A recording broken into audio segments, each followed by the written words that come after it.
Hey everybody, welcome back to HitPoint, a JRPG news show, an anime news show, a niche news show, a show where Baku and I talk about anything and everything that catches our interest and or ire.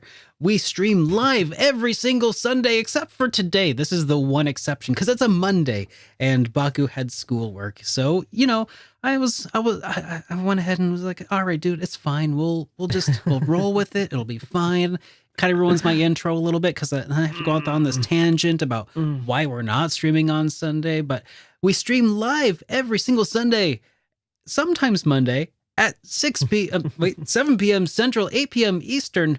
Oh, see, Baku, you ruined my flow already, man. Can't believe you. Cannot forgive. We'll be previewing trailers, talking about rumors. We'll be discussing some pretty interesting things happening in the fan community. We'll be responding to super chats at the end of the show, and we'll be responding to some comments and stuff here to start with. Baku, good to see you, man. How have you been? Oh my god. I just finished one of my midterms yesterday. Again, that's the reason why we couldn't do the show yesterday. So apologies there. It's just been crazy busy with just actual live work stuff, school work. In fact, after the show, I have to type another paper for midterm. That's due on Tuesday. And then I have to start packing because I will be flying out to Japan on Saturday, and I'll be gone for 2 weeks. Yes. A lot of last minute planning, scheduling, booking things. Yep. That's awesome. Fun, something fun for you to know, though. I don't think I told you this, but I've never done this before. This is the first time that I'm doing this. So we've got a group of friends who are we've got like 30, maybe 35 people deep. And we're actual friends, like local. I know this person friends. Yeah. Well, and the reason we're all going is because the pandemic, of course. Like we would have usually all scattered, right, and staggered our trip time, right? But because of the pandemic, we all happen to line up in the same week. So we're just like, wouldn't it be crazy if we all go in the same week to Japan? So you're planning an invasion of Japan with you and your posse. Yes. That is with 30 people. Wow. That's You're going to be bumping into each other. Wave. I was going to say you'll be bumping into each other all over the place, but honestly, maybe not. Who knows? Yeah, no, absolutely not. Tokyo is huge. I mean, it's huge for a city. But yeah, so the thing that I've never done before that I've done this time is what is it? Booking something called nomikai, which is like a drinking party. Oh. Okay. So in Japan, like companies and like maybe university clubs and such, they'll schedule these things called like nomikai to like get to know like new recruits or maybe it could be like the end of the year thing, some kind of like celebration, right? Sure. They have a whole culture. Usually as a traveler, you are not going to book a nomikai. Like, no, you won't have enough people. Yeah, there's no way. Yeah. Unless you're like a travel agency or whatever, right? Sure. But we're not that, right? So this is the first and probably only time they'll ever call a restaurant and be like, here, I'd like a reservation for 30, please. They're like, what? So that was fun. It's an interesting experience. We're going to get our own individual room and everything, and like all you can drink for like 2.5 hours, foods, you name it, and it's actually very affordable. Really? Very affordable. That's everyone awesome. It's like less than $60 per person. Cool. Less than. That's so. Yeah, you can definitely get your money's worth in a few drinks during that time. That's for sure. Oh yeah, absolutely. So that was fun. What's been up with you, man? Man, I've been doing all kinds of optimizing of different workflows behind the scenes. Some of you at home might have noticed that we're streaming in a higher resolution than before and a much higher quality than before. And that's part of it. I've upgraded my camera here is now able to, it's the same camera, but now it is able to capture me in a full 4K, and so is that camera over there that points over at that desk, and I can record from both of them at the same time as I'm recording from like a PlayStation 5 in 4K. Like, I've been doing a lot of like connecting the things that I've had in motion for a while. So one of those side benefits is the fact that now I can actually stream in 4K to YouTube. Well, not 4K, but 1440p to YouTube, which is pretty dang nice. So hopefully you guys are going to enjoy that a little bit tonight. And aside from that, yeah, I've just been working, man. Just, same old stuff, you know?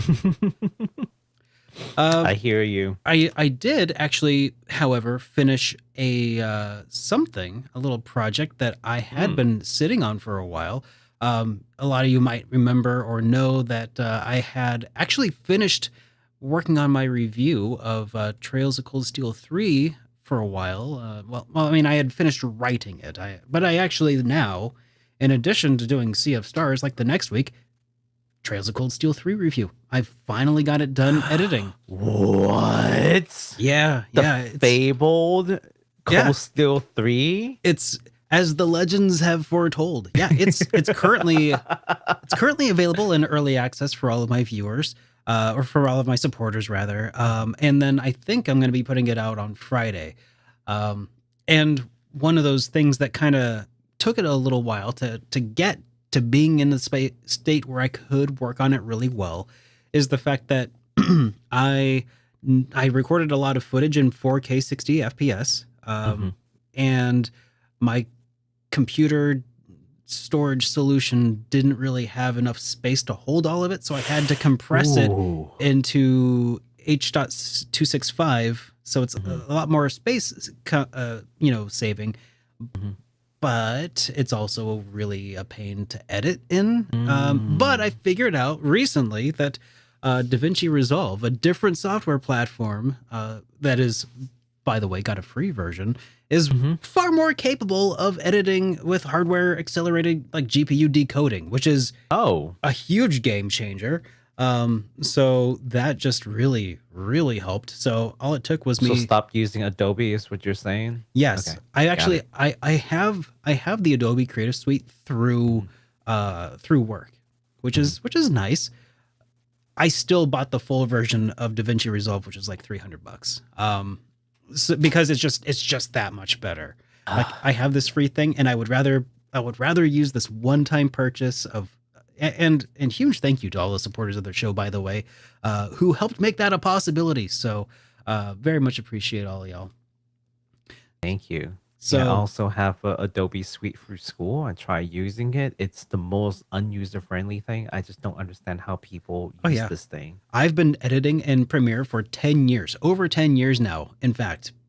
And here's where I would plug my t-shirt, but that actually ended up, we're done. We're done taking orders for that. So I won't tell you to get that. Instead, I'll just tell you to get the Hype Responsibly t-shirt.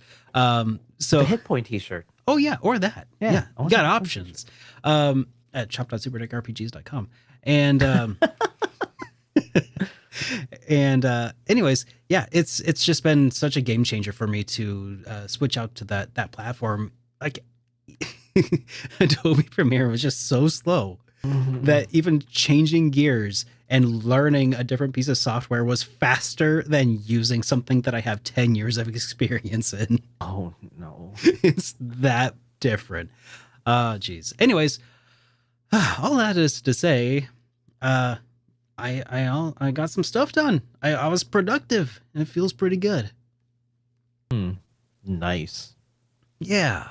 Well, yeah. Well, anyways, let's go ahead and kick things off here proper with tonight's show by discussing some comments from the last episode that we got here. Someone here, Massive Rickan, says, "Finally copped a couple of teas. Been wanting to get the Hype Responsibly one for ages now, and the 10th anniversary one pushed me over the edge. Love the channel and this JRPG podcast in particular. Hope you keep them coming." Thank you. Yeah, thank you so much, Thank man. you. That's awesome to hear, and I wanted to say thank you to everybody who did end up getting one of those 10th anniversary teas. It was a very successful little launch there. And yeah, I've heard from Switch Wicked that several, actually, I think all of them now have been printed and shipped out, which Ooh. is really awesome. One of them has not yet shipped out because they also ordered the David Vink T-shirt, Oh. the Pride and Joy T-shirt with Mhm. like a little Dragon Quest inspired character on the front, Mhm. and yeah, so that's printing out this week, and so hopefully that shirt will go out to them soon. It looked So really cool. That oh, shirt looked really cool. it was super Uh, cool. I'm just glad that my shirt will be coming in before I fly out because my entire family is flying out and I'm dealing with headaches. I'm like, oh no, what if the shirt comes in? They just leave on the porch Oh and then, no. yeah, no, I have friends that I've given like trusted friends. I'm like, here you go, here's my key. Just like if you don't mind coming in to pick up like one or two packages for me. Um, but yeah, but I was worried for a second. Like, oh no, what if it comes when I'm gone? I will say this is the one and only time that I'm glad that we push someone over the edge because I that's know. usually pretty bad. Like, you really pushed me over the edge, like, and bought two shirts. Thank you. Uh, yeah. Mm. Sometimes I guess it's okay. Yeah, So sometimes. also, we got another comment from last week here I wanted to highlight because it was a different take on the PS5 Slim that I hadn't considered. And then as soon as I read it, Hmm. I was like a light switch, you know? Hmm. So I'll read this out. It came from Terrence, who says, yes, you can buy the PS5 Slim disk drive separately. That's Hmm. literally the only novelty apart from the size of the refresh. The Hmm. strategy here being sell digital consoles to people who used to be into physical. They'll think they can have the option to upgrade later to get the disk drive, then realize that they built a huge digital library and it's $80 for a disk drive, which is less than the cost of a new game. So basically, it's going to be too much, get you hooked on the digital only way, Mm. and then the upgrade path is more The expensive than just getting a digital game that you only really way. wanted anyway. So yeah, it's basically a way to get physical people to quit Mhm. physical games, which as soon as I read that, my Hmm. my cynicism kicked back in. I don't know Hmm. what was wrong with it for a while. Like I was just too optimistic and like, Hmm. yeah, but now that cynicism is back in full force, and it just occurred to me, yeah, that after reading that, I was like, those shisty They people, I almost cannot got believe them. us.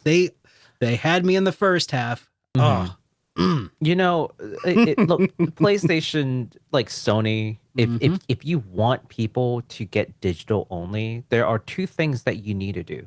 Like, Make the and games you don't cheaper need than you don't. physical. You, well, okay, that's more of an industry thing and not like a Sony thing. Well, I'll give you a Sony. I'll give you like two Sony specific Okay. like things. They don't even need to hire me as a consultant, right? Although they probably paid some fresh MBA grad like millions, right? But here it Probably is for probably you for McKinsey. free, Sony. Number one, work on your security. You think I want to put my credit card with PSN after your numerous hacks? Are you Oh, crazy?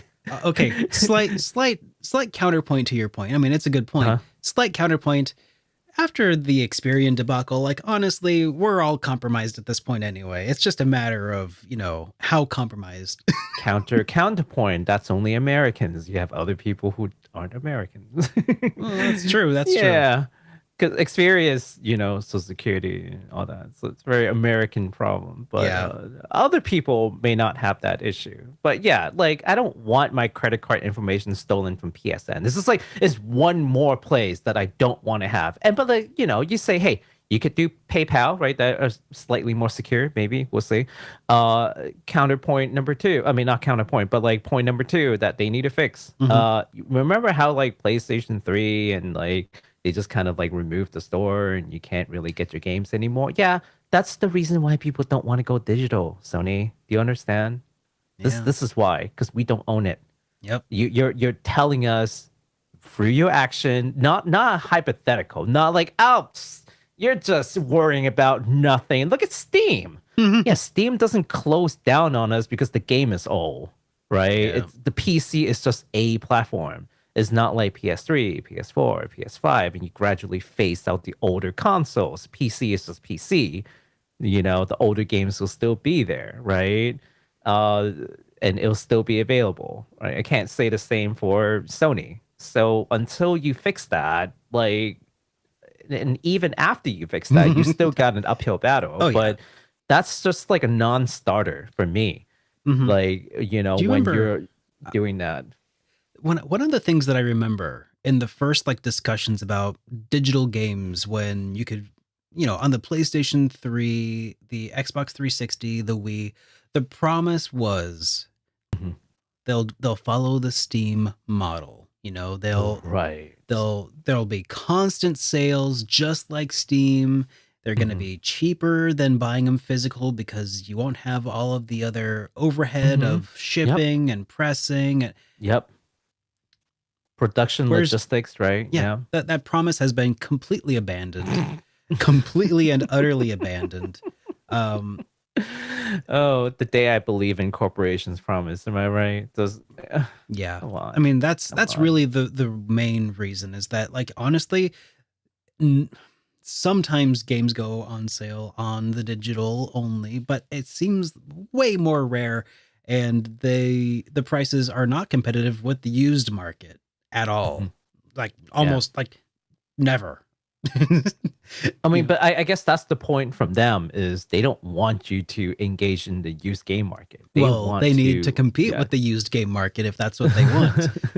Like That that's they, I don't well, know. if they can turn everything digital, there wouldn't be a used game market other than your physical console. That's the end game. That's what they're Yeah, trying to that's what do. we're trying to do. Yeah. Yeah. So, but no, stay strong, physical game enjoyers. I am one of you. I We'll talk more about that later in one of the games. But Oh, yeah, no, physical version, 100%. yeah. Whenever possible. All right. So that about does it for the comments from last week that I wanted to make sure we covered. But if you have a voicemail that you wanted to leave us or other comments, yeah, leave us more comments. They're great. But if you can leave us a voicemail and we'll play it on the air and respond to it on the show. So uh, you can do that with the phone number listed on the screen 785-337-3805. Or you could even email it to us at hitpoint@superderekRPGs.com. Especially handy for international folks. Want to call a US number. Just record and email. That's right. Yes. So next up is a follow up to last week's question of the week. So I don't know. Did you want to answer some of these, or shall I get to these? Actually, I got it. Oh, I'll take it because okay. I read the comments. Got it. Okay. So the last, I was gonna say I'm talking a lot right now. I'm sorry, Hmm. but that's fine. Giving you a break. I like Derek's voice, so it's fine. I'm Hmm. sure the viewers feel the same way. Oh, well, in that case, here, let me just get a little closer to the microphone and just make it a little more ASMR here. Add a little warmth. Go Yeah, ahead. yeah. So actually, I'm not going to do that right now. I'm too excited. So we got some answers to the question of the week last week, which was basically, what is your favorite go-to Halloween time, October time, or spooky RPG that you like to play around this time of the year? And we got a few answers that I thought were pretty good. Really, I kind of expected this, but it was pretty surprising to see Kodelka show up with this, as well as Shadow Hearts, which are kind of Oh, like a sister series to one another. mm-hmm, Kodelka came first on PlayStation 1. It's great. mm-hmm. The developers made a spin-off series, basically. What they did like the Xeno Saga thing, the Xenoblade thing, where they did their own spin-off. Anyways, so yeah, that was the Shadow Hearts games, which were great. And now the guy behind Sacknoth and everything, he's making Penny Blood. So really Mm-hmm. looking forward to seeing more of that. That's not in today's show though, is it? Uh, No, it's not. Darn it. Now, we also got some responses mentioning a handful of other games that kind of came up. There was Digital Devil Saga, Okage, Disgaea, Mhm, and A Witch's Tale. But yeah, a really common theme here is that it seems like a lot of people didn't really have a whole lot of options to choose from. And that's something that I noticed mhm, also when like that's kind of what it prompted this is I want to, celebrate the Halloween holiday by partaking in, some of the festivities of mhm, in the best way that I can, in the way of my people, which is through, turn-based combat. Um so yeah, I was just looking for more ideas and I don't know. So I came up with a few. I was gonna make a video. I was going to make a top 10 and then I didn't because there was only mm, 5 that were any good, and then I was like, "This isn't gonna be a very good list after all." mhm. Like, I've written it, and I'm like, "I just can't."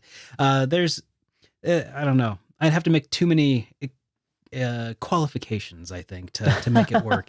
But, but as far as the Halloween spirit RPGs that I was able to think of, like there's Costume Quest, which is one that was like, yeah, Mhm, that's I think the one actual Halloween RPG out there. Everything else is kind of like, eh, eh. Um, and then Toby Fox's original work before he made Undertale was the Halloween hack of Earthbound, which I don't. I mean, it's Halloween-ish, and I was also thinking about Undertale itself, which I also recently played, but will not make a video about. That's also pretty Halloween-ish as well. hmm. You got skeletons and stuff, and well, I guess kind of that's about it. But but there's a few options out there. But Baku, what did you think? Did you come up with any, or could you think of any Halloween-ish RPGs or? Uh, I think that there aren't a whole lot of choices. I mean, if you look at a lot of them are not going to be like Halloween themed, but you can do some mental gymnastic and justify them Oh as yeah, that's what Halloween. I'm saying. Like, oh yeah, Earthbound. I almost threw that in my 5, and I was like, because Mhm, you got and when you go to the town of Threed, there's a bunch of zombies who have invaded, and there's some, mhm. that's kind of Halloweenish. And then Yeah. there's ghosts in the cemetery, and guys with Ooh. jack o' lantern heads. Yeah, but Mhm. then I was like, yeah, that's like Okay. 1 hour. So no one has said this for some reason, but which is very surprising to me that no one has brought up Dark Souls at all. Like the Mm, entire atmosphere is spooky. It's mhm. ghosts everywhere. What do you mean? It's skeletons and demons everywhere. Like I mean, yes, it's not Halloween themed, but a lot of these are not going to be Halloween themed. They're Mhm, just like, and there's no jump scare, right? mhm, It's mhm. not horror per se, but Maybe you Bloodborne know, too, along those yeah. lines would have Yeah, been. but how hard those bosses are, they ought to be scary to you. Oh, yeah. you know? Mhm, Yeah, Bloodborne, that sort of stuff. Stretching a little bit like even Neo, right? Like Onis, like mhm. they're scary, they're Yeah. strong, they'll kill you. Oh, yeah. Ghostwire And let's Tokyo. Ghostwire Tokyo. Let's see. There's another one. There's a game called oh, we talked about this. It's a platformer that I really liked. Ender Lilies. Oh, That yeah, one's yeah. kind of horror. Like it's not horror, but But it's like unsettling. it's unsettling, it's spooky. Yeah. And then there are other games that aren't strictly RPGs, but I won't go into those. But I Yeah. mean, if you really need horror games, Corpse Party. consider looking in, yeah, like Corpse Party. Let's see what else. Death and Request Ooh. 2 Mhm. specifically have a much more spooky and Oh, unsettling geez. I should have just ghost made you make town the list esque. for me. Yeah. Have you ever seen Death and Request 2? I mean, not that I think I the game was think great. I think I dropped in on you while you were streaming the first Oh, one. I don't know if you yeah. streamed the second one. I like the first one a lot. Second one, not as great, but if you want to talk about Halloween and that kind of like spooky sort of like environment, I'd say the second one definitely fits the bill. There was Yeah. one other game that I kind of thought might also fit from a Mhm. certain perspective, and that was Secret of Evermore on the Oh, and okay. it's weird. It's a weird choice because it's not. Mhm. I mean, there's a few spooky kind of moments, but you can say that about Mhm. pretty much every RPG, whether there's a zombie or a monster or ghosts or Right, right, whatever, right. you know.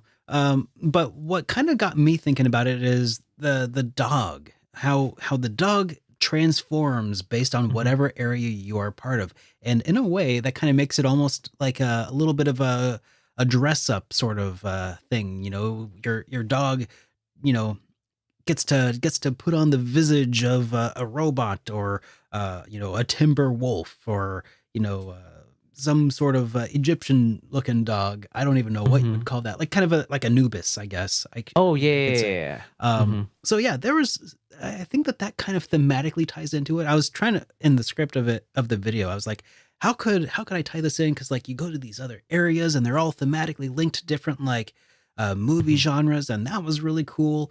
But then at the end of the day, I was like, you could say that about pretty much every RPG ever. Like, oh, the I fire think temple, a water temple. one Hmm. more, Omori. Amori, yeah. Omori is definitely psychological horror slash RPG, like Um, actual RPG I've heard and not I heard pseudo that brought RPG. up, and I've also Mhm. heard about Lisa the Painful as being Oh. a similar like unsettling kind of game.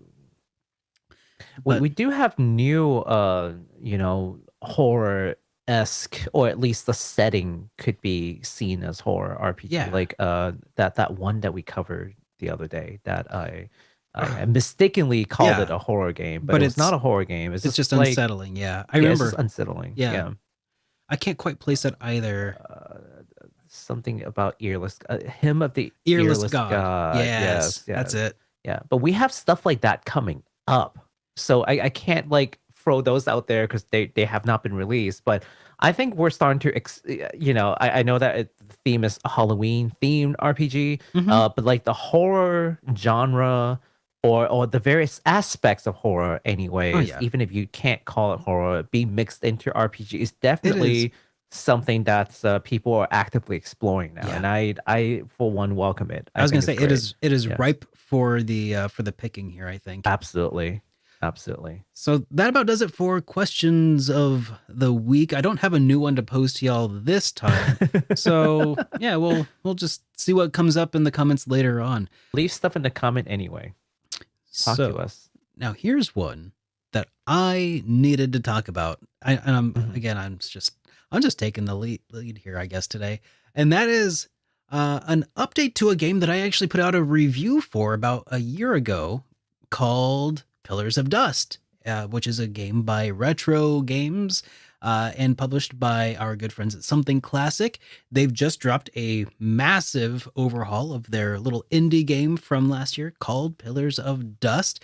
This is a game that uh, it's a pretty interesting game. You know, not a whole lot of it doesn't take itself seriously at all. It is a lot of fun and a lot of humor and anyways. So this graphical overhaul just recently came out in tandem with their release on the Nintendo Switch. Previously, it was a Steam exclusive, and it was $6.99, but Mhm. currently it's also like 60% off. So it's just like Mm. under $3, which is pretty Wow. incredible. Um, or maybe I'm not sure if I got the price right or not, but it was basically I think you're a little off. yeah, yeah. It's cheap right now though. It is, yeah, Mhm. I think it's like 360. Maybe yeah. Anyways, check it out if you are interested. It's about a 10-hour RPG. The new overhaul that they have released here adds native widescreen support. Previously, it was 4:3 only because it's Hmm. very retro, like NES style, along with a patch to play in 60 FPS instead of the Oh. previous 30. You know, double your frames now. Uh, About the frames. and it has some other balance changes that were confirmed by Something Classic that kind of Mhm. increases the difficulty a little bit to provide a little Okay. bit more difficulty, a little more duration to the game for people to chew on. Mhm. And owners of Pillars of Dust on Steam can upgrade to this latest version with the free update. Uh, Oh my that god. kind of takes it from this like they redid all of the pixel art in this game, which previously was pretty much like a very NES style, and it kind of, in my opinion, looks a little bit more Super Nintendo-y. Mhm. And so if you're interested in finding out more about Pillars of Dust, I have a full review available to it, talking about the original release. And then I put out a new video today talking about that graphical overhaul. Just a very short, like 4-minute video. Go check it out if you'd like to, and support those awesome indie developers. Links will not be in the description. Wait, to your own videos? Oh, wait. I'll link to my own videos, sure. But Yeah, YouTube. yeah, I'm actually, I think I did. I need to get out of the habit of including links in videos descriptions, because I did link to something classic and retro. Got flagged? No, I didn't get flagged, but I did Oh, okay. link to it, and I realized I should probably try to get out of that habit. Ah, God, it's just Yeah. YouTube. Just I know. so difficult. I know. Oh, geez. Anyways, so that is it for updates to previous games. So yeah, make sure you guys check them Alright. out. All right, so we've got quite a few games to talk about upcoming releases. Usually, we will only talk about games in the next week before our next show, but since we know that we'll be on extended leave, so we'll talk about games that are coming out in the next 3 weeks. And even then, Yeah. it's only 5 games that we need to talk No. about. So, not a whole lot of things, but let's start us off light with a game that is a roguelike deck building card game called the Phantom Rose 2 Sapphire from Makaro and Playersm. That's coming out October 30th. On PC via Steam. We've got a short trailer just to give you guys a quick refresher what that is. And if you're interested, again, October 30th. All right. So here's another spooky game. Here's spooky. This is kind of like RPG-esque, right? That's RPG. Sure. It's deck RPG. Yeah, whatever. Oh, you know what? That's spooky. This I was is gonna spooky. say, some people, by the way, I'm surprised nobody said Symphony of the Night, because some people. I think we just. An RPG? Yeah, so I've heard from Huh. people that is considered an RPG. Interesting. I don't know. Some people qualify. I've never really played it personally. There's definitely some like cross between some platformer and Metroidvania and RPG elements enough to think of it as RPG. You know, it's not RPG adjacent, action RPG adjacent for sure. Yeah, Kind of. it's not a binary, right? Yeah. It's not a yes or no. It's a sliding scale. It definitely is. Yeah. But yeah, that looks like a horror game, kind of ish. I mean, it's got the atmosphere, so maybe play that for Halloween, which again comes out the day before Halloween. So please check it out. Alrighty. So next up, we've got a game that we actually talked about last week a little bit. It is that 90s anime-inspired 2D horror adventure game that we talked about called Little Goody Two Shoes, which is coming out on Halloween for PlayStation 5, Xbox Series X, S, and Switch, and Steam. And if you want to try this game out, there is already a demo available to you, which you can use to find out, if this is up your alley or not. So let's check out that trailer for Goody Little Two Shoes next. Yeah, this is going to be a short trailer because we saw the long trailer last time. Now we're going to watch a short, just a refresher what we're talking about. Yeah. Love the art. I absolutely love the art for this game. I think they did a fantastic job. This is being published by Square Enix, but it's not a Square Enix game. It is still like an indie developer that made this. Look at this. God, that is this so like it's a little offsetting, but I love it. You can't quite say which anime they got it from, but it's definitely like something in the 90s. Yeah. Right? Uh-huh. It screams 90 Bishoujo. Mm-hmm. Oh! I love the animation. It's so well done. I was gonna say, like, who did the animation and like I don't know if the development house did the animation in-house or did they must have you outsourced to know, some professional person to do this. Or I mean, you'd be surprised, man. So especially with indie developers, like it's so nowadays, authentic people are looking, so man. talented that I don't know. It could be in-house. It just I'm gonna look it up. it looks so authentic to Hmm. The 90s. anime, Yeah. yeah, And animation technology has like changed a lot since the right, 90s. So being able right, to replicate that look and feel quite to that degree is pretty interesting. Pretty unique. So, yeah, goody yeah. little two shoes. I think they've done something similar to like the sequel game that came before. So this is supposed to be like the prequel to their previous game. The previous game also had really good animation. Yeah. So whoever they are employing, let's say either outsourced like company or like internal, props to that, props to those people Yeah. making these animations. They look beautiful. Yeah, can't wait to play this game myself, actually, Dude, whenever I can get to it. imagine a collector's edition where you got like an animation cell. That would be so sick. Imagine if the anime arm of your game development company is so good that you just end up becoming an anime production company. It's like our games weren't all that great, but man, our animation qualities is like bar none.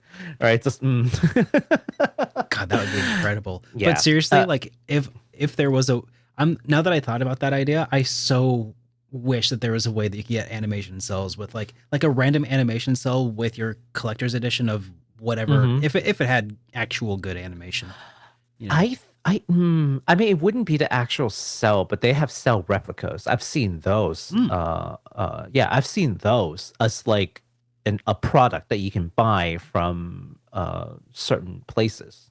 Like Ghibli famously sells like stuff like that mhm. at their Ghibli museum. Like you Yeah. can buy cell replicas of actual cells that they use to make the like classic Ghibli anime, and those are really really nice.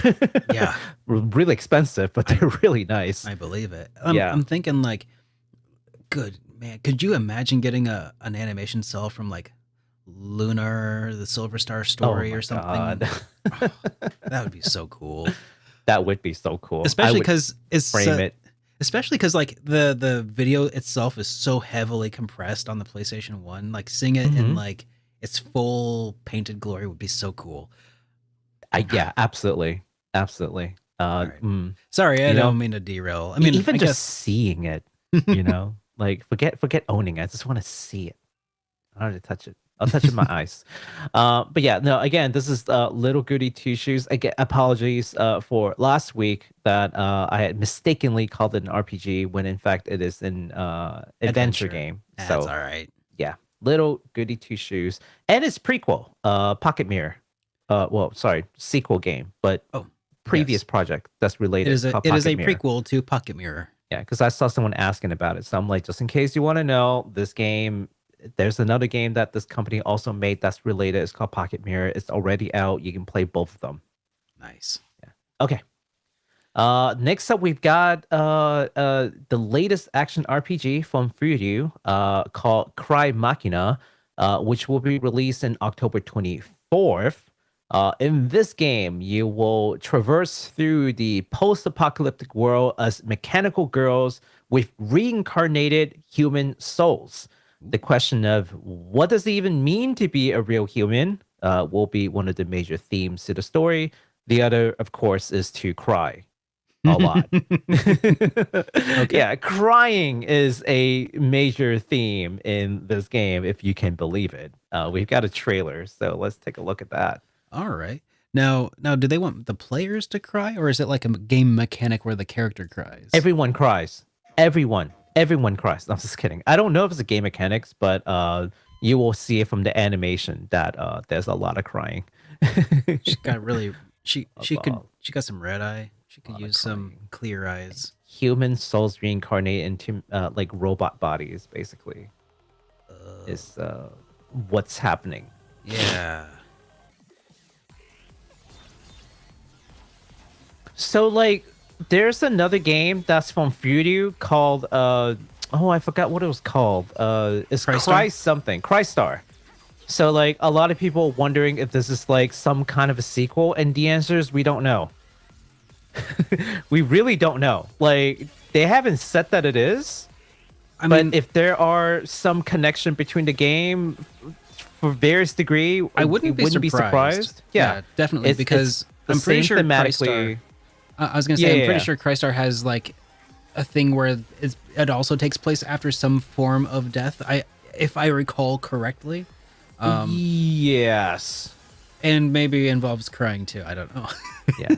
No robot girls, but you know, like I mean, if they want to write something to make them connect, they'll write something to make them connect. Oh my Like, god! If you Kingdom know. Hearts has taught me anything, it's that you can connect anything to anything.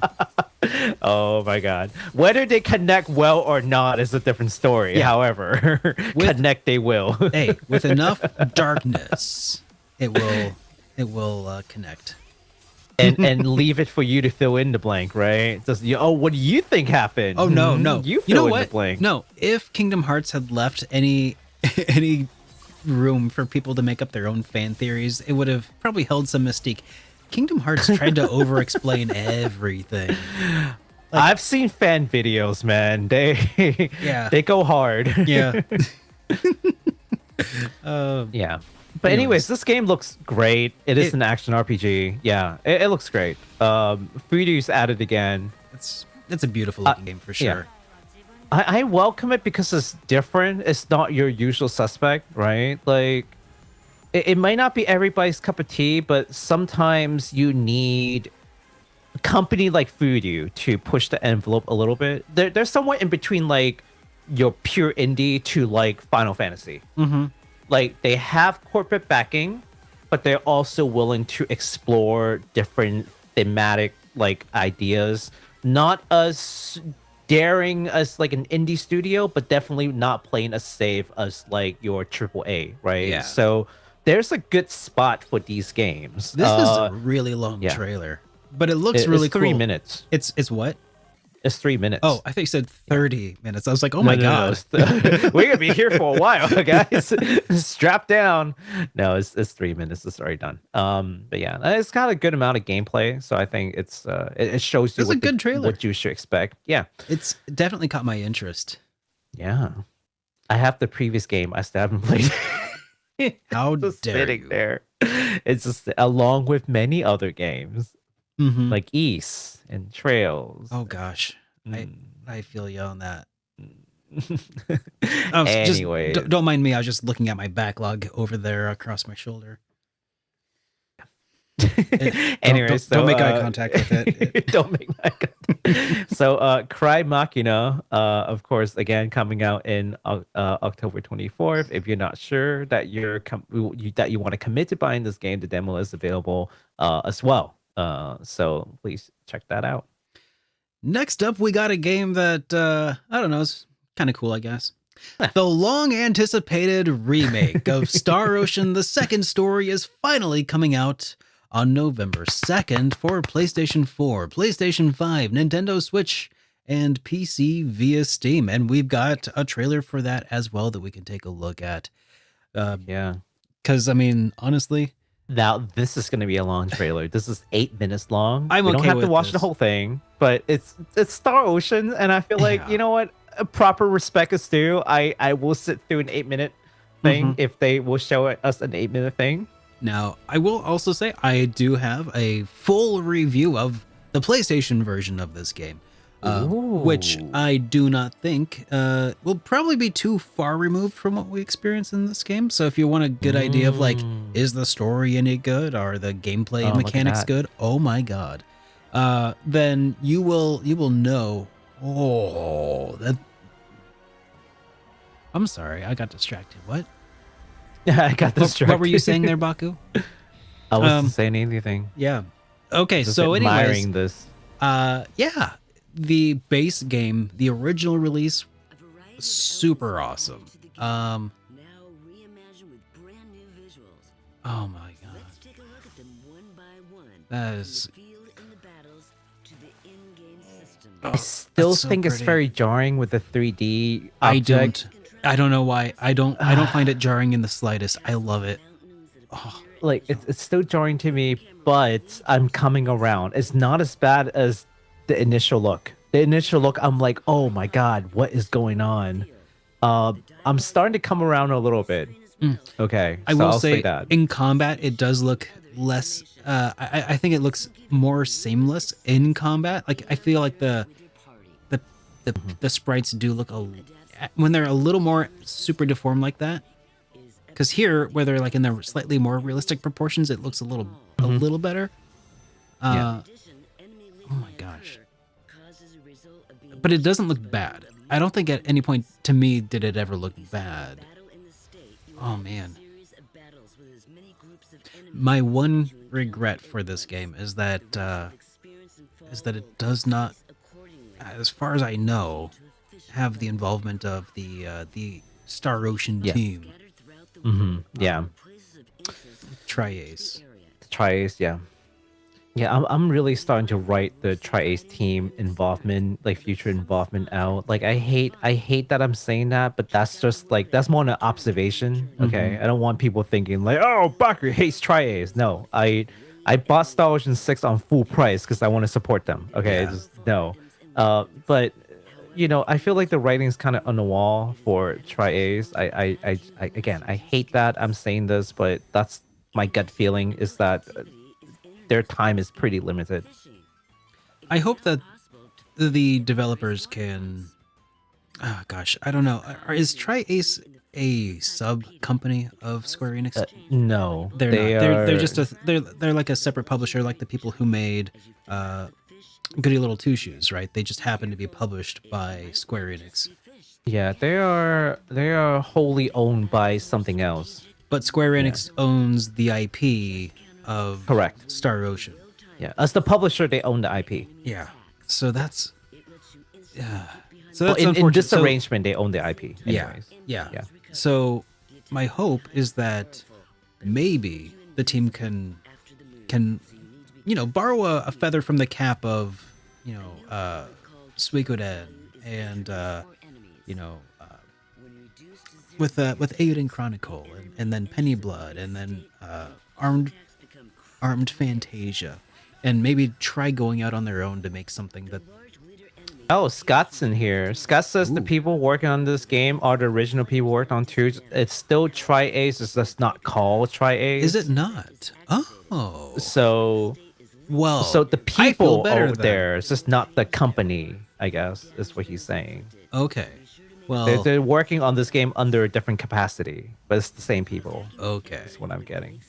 Okay. Welcome Well, to the that makes stream, me Scott. happier. That makes me very happy. Thank you, Scott Yeah. from RPGFan.com for the. Please for the check them out. clarification. I often use them as sources, especially Scott. Scott tells me things, and then he's the primary source immediately. And if I'm wrong, then Scott's wrong. So go give him. Go give. No, but seriously, the game. I'm definitely coming around to it. I mean, the 3D 2D clash thing is the only thing that really bugged me. But like the rest of the game looks fantastic.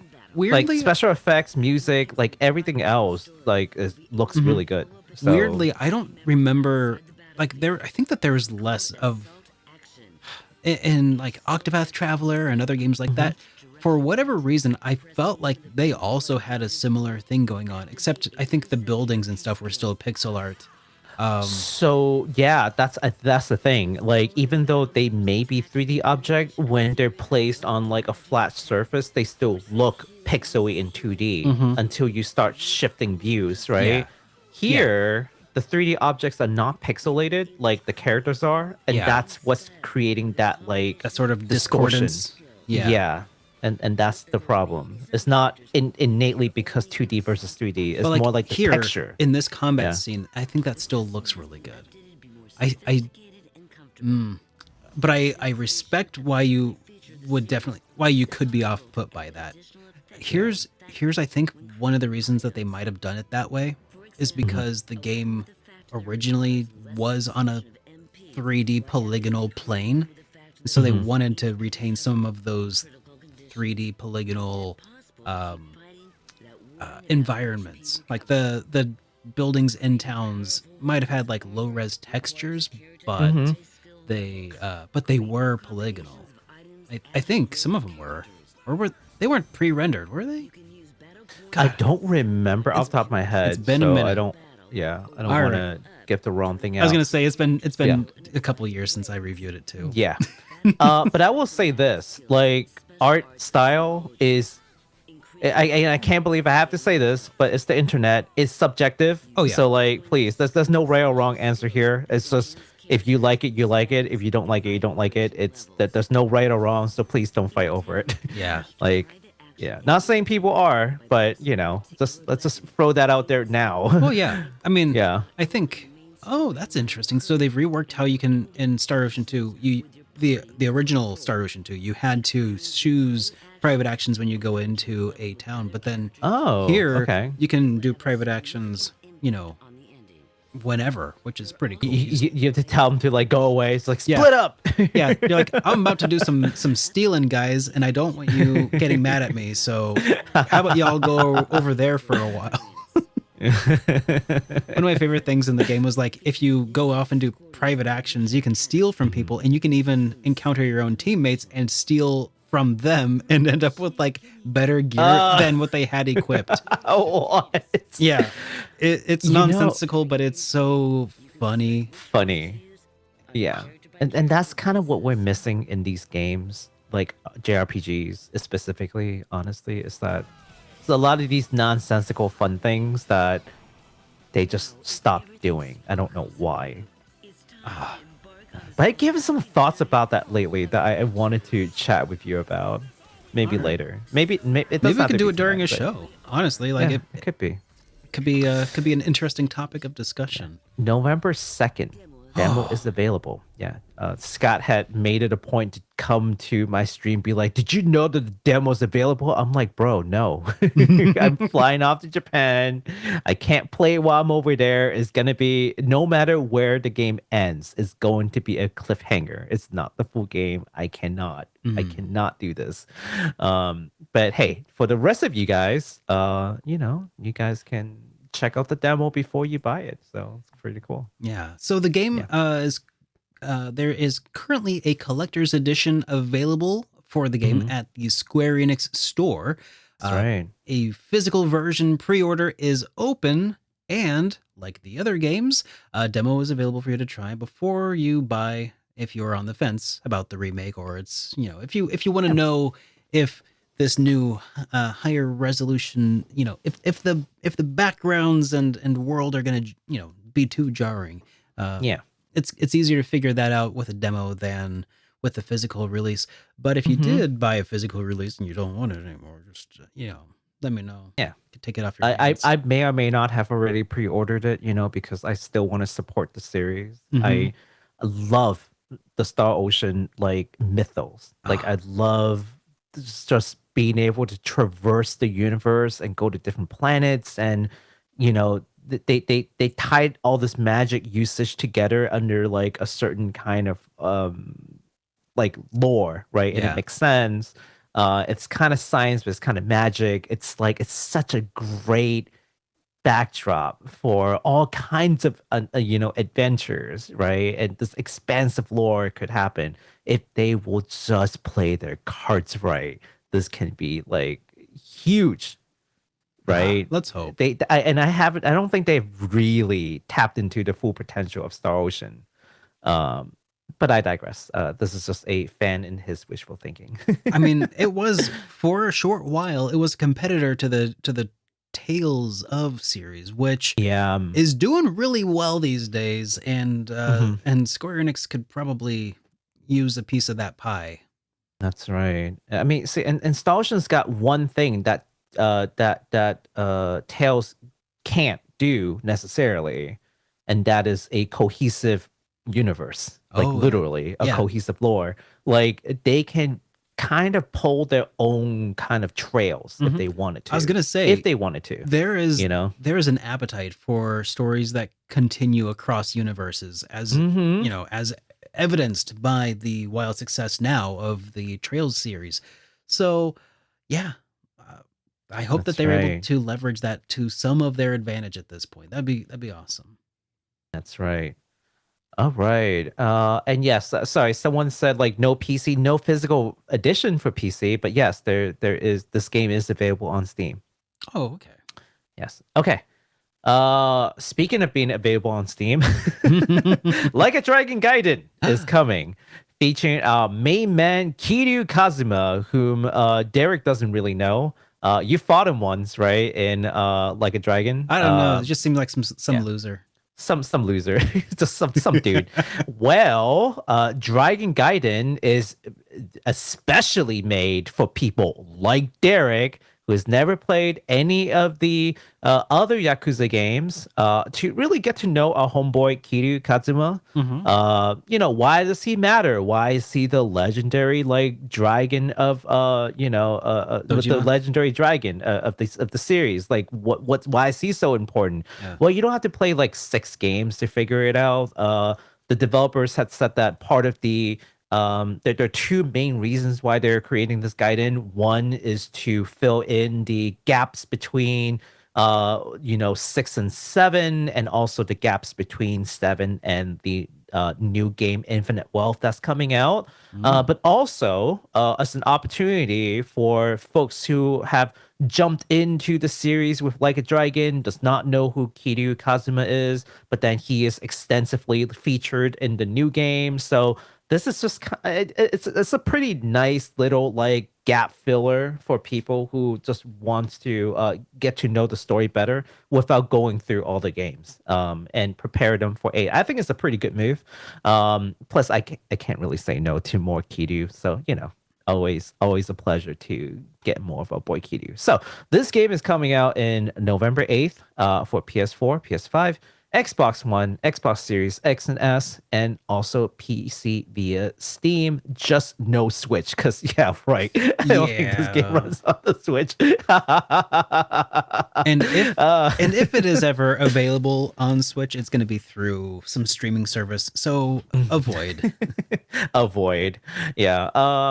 So we've got a short trailer just to remind ourselves what this game's about. Why don't we take a look at that? Alrighty.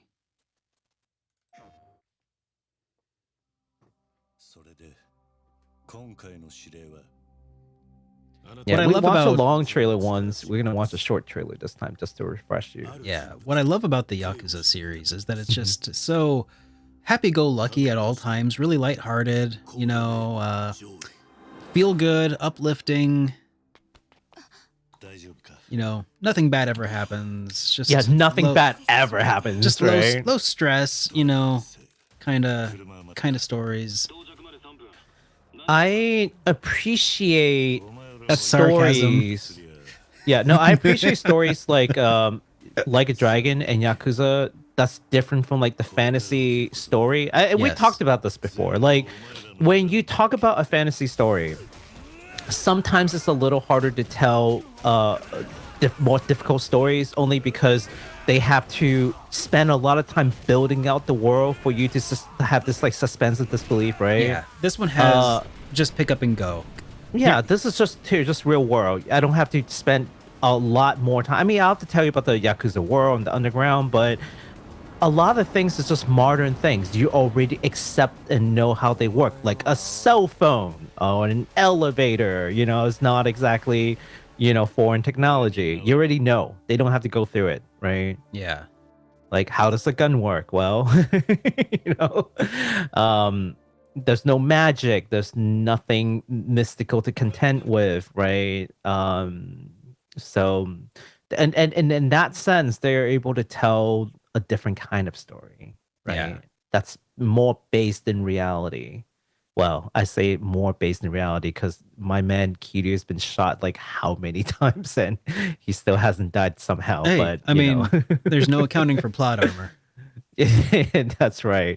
But realism aside, of course, again, I appreciate the kind of story that Like a Dragon and Yakuza games can tell. But I, of course, also appreciate other stories. So it's a nice like refresher to kind of go in, oh, okay, and then go back to like a full fantasy world, right? It's fun. So what I do actually Mhm. what I do actually think about the Yakuza series though is that it does get really serious quite often, but then like in between, it builds itself. Like these commercials that they're showing are like, oh, it's a Mhm. very serious, very stiff, stuffy kind of game. And then you play it and then you're like, okay, yeah, the main storyline is super serious. Everything beyond that is just like a playhouse of like parody of society. It's kind of like GTA in a sense, in that sense of how the world that like you're going through is just Mhm. it doesn't take itself nearly as seriously as the rest of the story. Hey, Mr. Derek, dare I say the game is fun? You could say that. Yeah. That's what I wanted to talk to you about, but later. Oh, okay. So yeah, no, all the side quests are great. You get the serious plot, and then all of a sudden it's like a cabaret club, like spin off, and then it's like weird, and then you go play some mahjong, and then you go back to playing the main plot, which is very serious, and then you go and play what is that one little side thing that they have in Like a Dragon? It's like a Pokemon Sujimon? thing, but Sujimon. Sujimon, and you go play some Sujimon. Yeah. You collect useless old men around the city. It's just like what? It's great. Anyways, more news for Like a Dragon Gaiden, the man who erased his name. It's been confirmed there will not be any international physical versions, so no Western physical versions. So that means that you can't just go to your Best Buy and just pick it up, which is pretty disappointing to fans like myself, who just isn't willing to give up on the physical ownership, which we talked about earlier, right? Mhm. However, if you'd rather, you can get the Asia edition, which is basically the Southeast Asian edition, Mhm. that we've talked a lot about. And folks who have watched our show for a while now should be no stranger to it. From Play Asia, of course. You can get the physical edition. There is one, and I did order it. It's like $40. Not bad. I was gonna say Um, that's probably yeah. cheaper than some of the digital versions out there. Oh yeah. Like Play Asia and the Asia release games. Check those out, guys, if you're looking for Mhm. deals, because That's sometimes right. sometimes it's not bad. It's a little known secret in the RPG community. Just don't tell anyone, okay? Yep. And don't tell people that we told you. This is keep it within the society. Anyways, yeah, no, check it in Play Asia.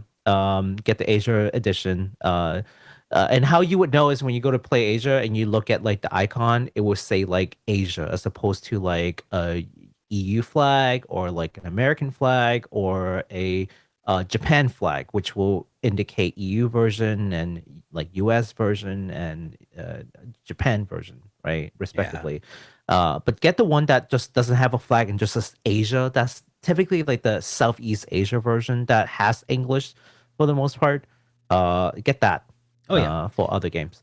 Now, speaking of English, a little bit more bad news here. The English dub will not be included in time for the game's launch. However, the good news is there will be English dub. It just will come as a post-launch patch. Oh. So take the good news where we can. Well, it's not gonna bug people like you who you know, just get so thrown off by English languages inside of Japanese settings. It's a little weird, right? But It absolutely drives me crazy, right? No, but in my defense, the same is true in reverse, right? yeah. I played this game called Catherine, and Mhm. Catherine, they never explicitly say it, but it's heavily hinted that it takes place in New York.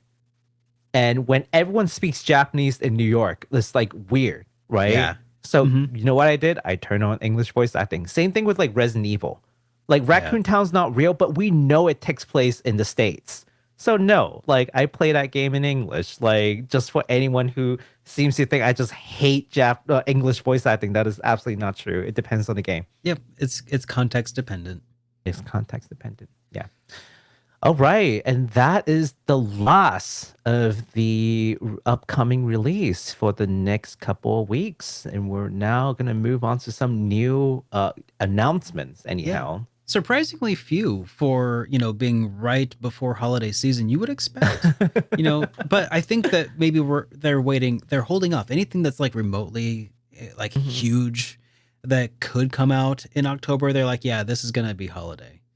I think they already announced and told us a lot of the release date for like they've Yeah. already talked about it. That's the reason why they're Mhm. not talking about it now. They had already done it Yeah. for like remember Tokyo Game Show and like the week before Tokyo Game Show, it was just like two extremely full shows that we did. Yeah, Yes. they did a lot of those announcements then. Yeah, that was awesome. Yep. All right, so we did get a couple new games that were announced since our last show. Starting with Death of a Wish, which is a new 2D RPG developed by Me Less Than Three. Yes. Me Less Than Three. Strange name. All right, I'm sure it was, there's it was a all one meaning word, by the behind it. way. With Yeah, with no, a, it's all in one word. with a couple of e's in the me, so it took me a second to parse that. Me Less Than Three. That might have been a typo, actually. Oh. But it is Okay. all in one word. Okay. Called Death of a Wish has been announced with winter of 2024 release. So we got about a year coming Mhm. to PC via Steam.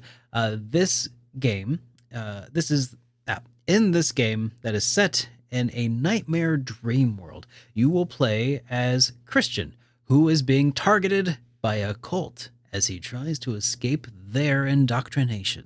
Mhm. And we do have a trailer for it as well. Creepy, So culty RPG. yeah, this could be. Just horror. It's Halloween. See, I was see, thinking- see. Mm-hmm. Oh, this is the one that you hinted at earlier, right? Well, one of them. Yeah. Oh, Interesting art style, by the way. I mean, it's not like it's not going to be every cup of tea. Again, art subjective, right? But Mhm. I think this looks super interesting. yeah. It's it's kind of like if somebody actually got good at using MS Paint, but kept to the sketchy style, which is really difficult to do.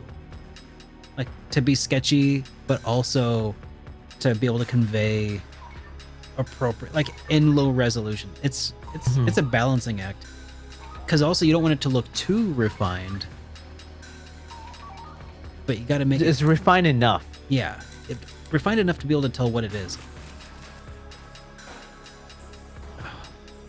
Kind It's of an action reminds me a RPG. little bit of these old GIFs that I used to see a long time ago that were all in black and Oh, white, Yeah. and they were like 3 minutes long.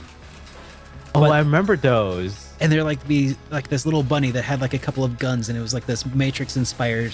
Yes, yes. Oh my god, I remember that. That's that what was so this- cool. Yeah, it was the best. And that's what this reminds me of. God, man, that's an art form I miss so much. Mm-hmm. They don't do them how they used to. Yeah, it's a very striking art style. I don't think everyone just looks at it and just like immediately It's love not, it. But yeah, it's not for everybody. But you know what? Art isn't meant to be for everybody in most That's cases. right. That looks pretty artistic. That looks pretty Yeah. sick. I So- think that looks really cool. In this, yeah. So that's the game, Death of a Wish, and it's supposed to be coming out in winter of 2024. So keep your eyes peeled for more news about it, because it's going to be Yes. about a year, a little over a year. Right. Next up is not a new game, but let me ask you all this. Have you ever wanted to play Persona 4 Golden, but then you got just thinking, right? I don't have a Vita and I really want that physical version. See, physical version Nope, again. never been there. I haven't. Never been me. I have, Well, but go ahead. Limited Run Games got you covered, Derek.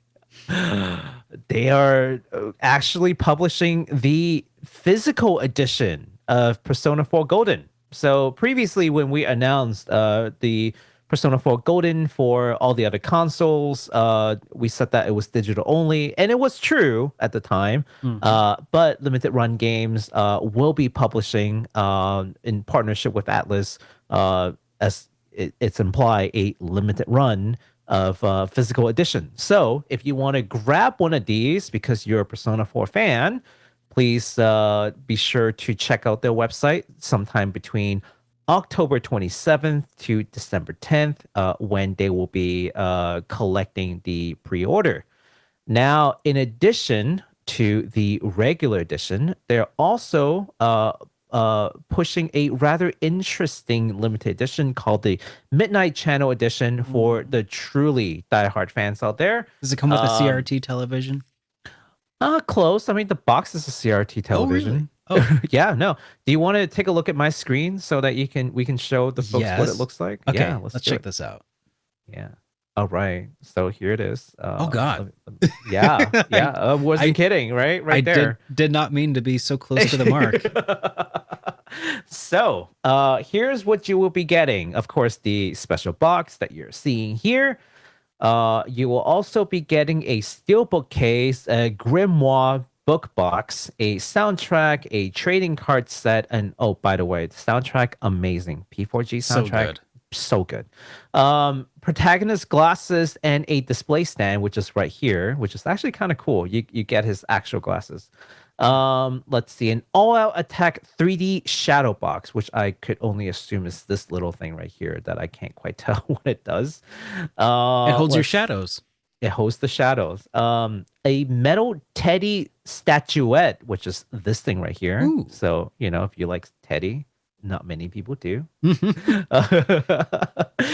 Persona 4 Golden ending photo, which I could assume is this. That's like an all-out attack photo. It looks like. That's the all attack. Oh, the ending photo is back here because it's what is it called? It's a spoiler. Ah, okay, so that's why it's blacked out. Okay, now that makes sense. Okay. Let's see. And a midnight channel pin, which is right here. This thing is the midnight channel pin. So yeah, you got the disc, you got the box, you got the other box, steelbook, all attack trading cards, glasses, ending photo, statuette, and a pin. It's a lot of stuff.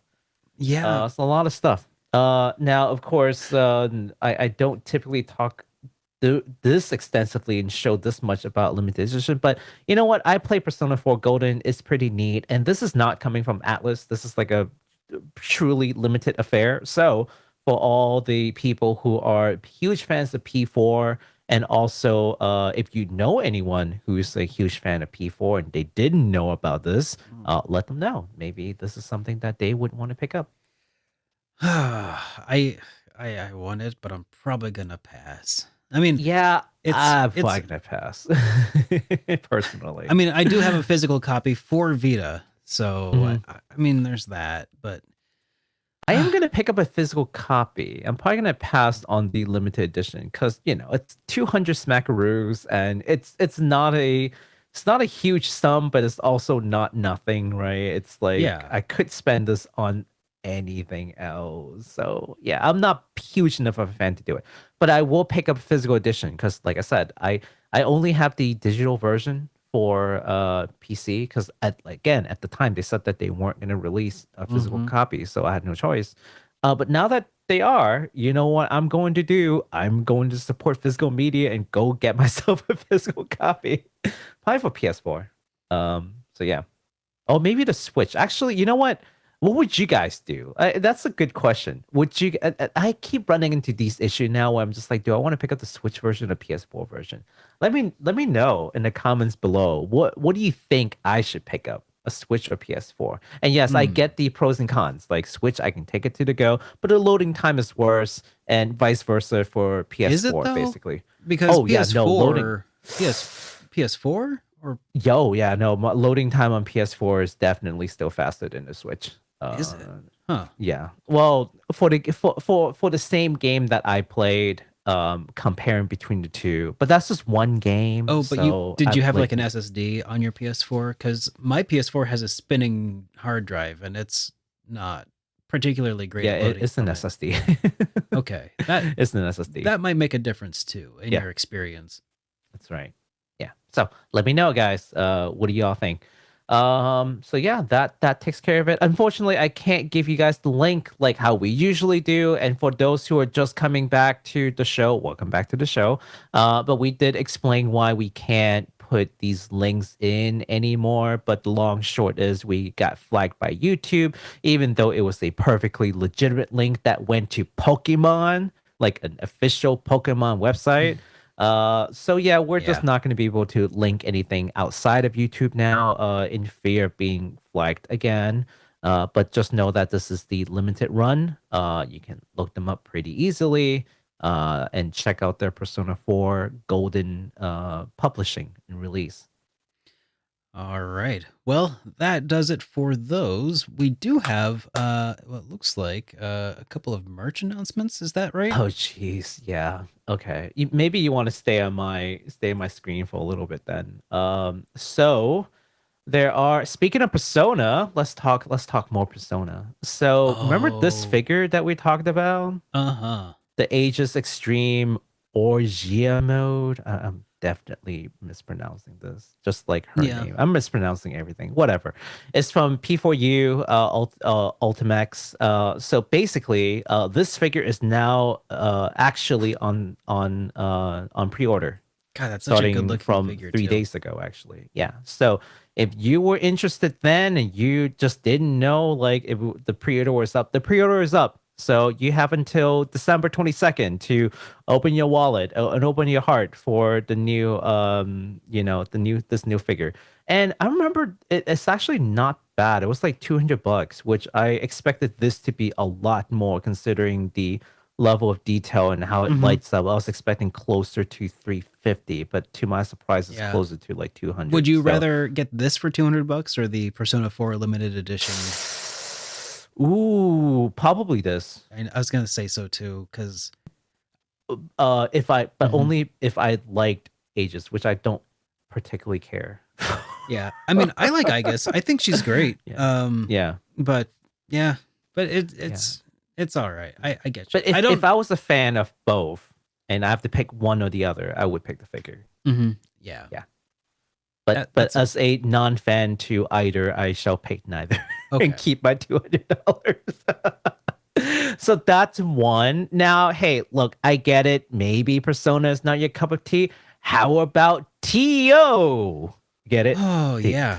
Yep. I'm throwing the puns today, Mr. Derek. Mm. Now you know the pain. So, of course, we've talked about this before, but Teal's figure is also now up in pre-order. Before we were talking about prototype and whatnot. Now it's in the pre-order phase, so you can check out the Teal figure.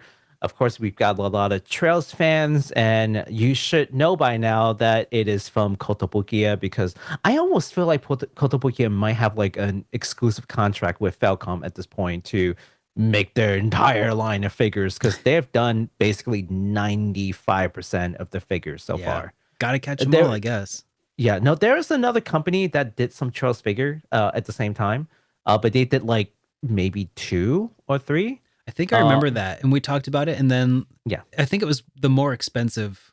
God, it wasn't Ami Ami, was it? No, Ami Ami is like the vendor. Oh, Yeah, okay, they- okay. Yeah. See, but- I shouldn't talk. I don't know what I'm talking about, but I think I remember them and them being more expensive because Kotobukiya is the bit. I think you told me they're the more affordable. They're definitely a little bit more affordable. Yeah. In the scale figure space. Yeah. Not to say bad quality, because I can show you the figure that I've gotten from them, and they look great. Yeah, So- and I so can don't show take you- this as, And I yeah. can show you poor quality on my shelf up there. My my derpy Sora. Oh no! Wait, Sora is in like Kingdom Hearts Sora, or Yeah. Oh my god! Oh, it's so It's bad, okay, but it's so also the like $7. So don't. I mean, you can only do so much. the other, so the other day I was at my friend's birthday, right? I think that might have been Yeah, no, the other day that was my friend's birthday, and she's a huge Kingdom Hearts fan. Bless her heart. She is a huge Kingdom Hearts fan, and someone had deliberately gotten her a janky Sora figure because it was hilarious. His eyes, it's like it's so bad. Oh yeah. So I saw it in person. I think it's the same one. Oh, no. It's horrendous, but it's hilarious. It's so bad it's good. But yeah, but this is gonna be good quality, guys. I've gotten some Kotobukiya figure in the past. They all turn out really good, so I trust it. Now, if that's not your cup of tea, we've got another one, and this time it is 2B from a NieR Automata, which is one of my favorite game all time. They're coming out with another figure from Flare, and I've got to tell you, this is probably one of the highest quality figure I've ever gotten. Period. Flare just does an amazing job capturing all the details, like all the little details, all the fine grains in the weapon, and all the textures are just like superb. But it does come with, as you can see, an elevated price, closer to $300, especially with shipping. But if you are a fan and you hadn't gotten the previous Flare figure with 2B, this is a different post, by the way. So if you didn't get the previous one, you're kind of kicking yourself for not getting it. Oh, this consider this like a second chance. You know like, what? And 300 or nearly $300, it seems like a lot, but just remember, it's not $27,000. Oh no!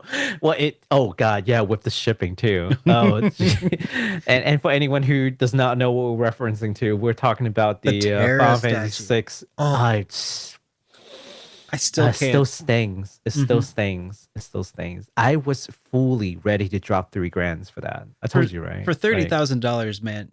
How much was it? You said. So it turned out to be closer to 13,000, not including shipping and handling. Okay, so I misremembered, but it was a lot. Yeah. Like for that much money, it's a lot. For that much money, I expect to be able to drive it to work. You know how terrorized the Magitech, Yes. right? It's like, yeah, I expected Magitech to have a functional engine in it for 13,000, yeah, right? Yeah, exactly. My gosh. Yeah. Powered by espers. Just insert espers inside so separately because Square Enix would. Exactly. Oh god. All right, so there you have it. These are the three figures that I feel like is something that I want to bring up to to your attention. So if you guys are collectors like myself and you had not been notified already, well, now you know. All right. So next up, we have a small little bit of pretty interesting fan community news here. Here, I need to actually do a quick preparation. I didn't realize that we had a trailer for this. So let me throw that in here. It's not really a trailer. Oh, is it not? Like Okay. Update video. But it will show, like, with visuals what we're talking about. So we got an announcement. There's a YouTuber and modder named OneVirok who has announced that they will be leading a fan remaster project for Suikoden 3. OneVirok is no stranger to the modding community, as they have been credited with mods for other games such as Xenogears and Dawn of Mana, and we have a trailer for, well, not a trailer, but we have a video kind of showcasing what this will look like. So let's pull this up here, and we'll link you guys to his video later. Their video later, of course. Yeah, this is my React content. Hey everybody, welcome back to SuperDerek. Oh React my god, show. are we reacting? Are we reacting? Yeah. I've always wanted to react to something. Oh my god. Oh my god. I feel so trendy now. Well, I'm actually here mostly just reacting to Baku's reacting. I'm reacting to you reacting. Whoa! Derek reacting. Oh Look my at gosh! That. Wow. Okay, sorry. I'm that's too meta. So a lot of this is that you're probably noticing is that this is a texture overhaul, basically. It doesn't look like there's a whole lot going on with the actual models or anything. We are watching this in like a higher resolution because it's probably being played on an emulator, of course, Mhm. because that's how you would apply the patch anyway. Mhm. So yeah, it's not quite what we would call like maybe an HD remaster, right? Mhm. I would say that's probably a fair way to describe this. Mhm. Yeah. Um, And also, I mean, I think they're fairly early in the project anyway, so I wouldn't think like this is like the finished product and they're ready to go like tomorrow, right? Like, Yeah. give them a little time. They may change other things down the road. yeah, They literally just announced this. yeah, yeah. So it is basically a texture pack, but that's cool. Mm-hmm. Yep, Yeah, and it's looking pretty good. nothing wrong with it. So yeah, keep your eyes peeled for that. So let's go ahead and wrap that up here. But Yep. but they're doing this big undertaking to fully retexture the whole game here, and yeah, if you're itching to get your hands on the mod, yeah, it's just no real release date planned. But what I will say is, when will community patches and things learn to not announce your moves? Because there's certain organizations out there Mm-hmm. like Nintendo who have these things called lawyers who Oh no! like to get in the way Not the of lawyers. people from doing these things with cease and desist letters and stuff. I mean, Yep. I hope that doesn't happen. But I mean, we're talking about Konami here, who is already dabbling with working on the Suikoden series at this point with a couple of remasters. I wouldn't be surprised if it got a C and D. But I hope that they're able to finish the project because it seems like they're pretty excited about it. Um, but I don't know. That's my hope is that it'll make it to fruition. But that's kind of neat. Pretty Hmm. cool. Yeah, I'm always happy to see fan projects, right? If nothing else, to as an indicator to the industry that you know what, we're here and we're not we're not a insignificant amount of us here who would be happy to actually give you money if you do it proper and give us these things, right? It just comes to show that but on the other hand, if you won't act like, I don't know, Breath of Fire, maybe we would do it ourselves since you don't seem to care. Yeah, but so if nothing else, it is definitely telling the IP holder and the companies like, here, like, there's genuine interest. Okay, will you consider doing this right? And isn't Trails like a pretty good example of something like that anyways, for like the Oh yeah, crossbow art? Because for the longest time it was just like, yeah, we're just forget the crossbow art. Just go play Cold Steel. that is Go play Cold Steel. that's a Whatever. pretty You know? excellent counterpoint, I suppose, to that whole mythos or that whole strategy of not announcing your moves, because essentially they announced the whole Geofront team announced well in advance what they were going to be doing with both games, and they went unthwarted. But I think a big part of that is also there was nobody who had the IP rights in the West to stop them until they were done. And then by Right. that point, they're just like, okay, we'll just incorporate your work into our official product. And that was pretty dang awesome. Yeah. So, but yeah, pretty awesome. I hope that they make it to release. So, Yeah. Unfortunately, these things usually end in C and D, and not like the good, happy, warm, like, do you remember? conclusion. Do you remember? God, what was it? Chrono Resurrection? Chrono Break? No. No. Oh, yeah. Chrono Break was the thing that they trademarked and then didn't act on. Right. Chrono Yes. Resurrection was oh God, this was the OG. This is the first time I think I ever got burned by a fan project getting C indeed. Chrono Resurrection was this like it was like this there was a video or two that they put out where they recreated certain scenes from Chrono Trigger in polygonal form. Going back and looking at it now, it would probably look a little bit primitive because this was back during PlayStation 2 era, I want to say. Yeah, it was a while back. And but it looked like a PlayStation 2 kind of game. But man, and it was, a lot of people were really excited about it. And then it just went the way of the dodo bird. So yeah. But man, I was so excited for that back in the day. Wouldn't you believe it? We still don't really have like a third Chrono game. Yeah, we do. It's called Chrono Cross. Boom, got him. Or a fourth, rather. Yeah. I Like know. a game after. I mean, there is that one like other game. I just remembered that Radical that game Dreamers. even exists. Yeah, Radical Exactly. Dreamers. Nobody Yeah. remembers Radical Yeah, Dreamers. no existed. one remembers. That's why I but just had there's- to. That's why I had to just roast you real quick. I was like, oh, wait a minute. I thought about it. I'm like, oh, snap. You're right. Okay. Yeah, but it's crazy that we still don't have it. Now, of course, we know why there isn't one. But, if you think about how many years it's been, it's I a know. little nutty. Yeah. Yeah, it's a long time to hold grudges. It's a long time for them to act on a they're always asking like, how can we make products that people want? And then we're like, we want By Chrono. making They're products like, we want. and then they're like, yeah, but how do we make that? It's like, what do you want I don't me to know. come and show you how I don't it's know. done? Is Ask that it? Sabotage Studios how it's done, because they've done it.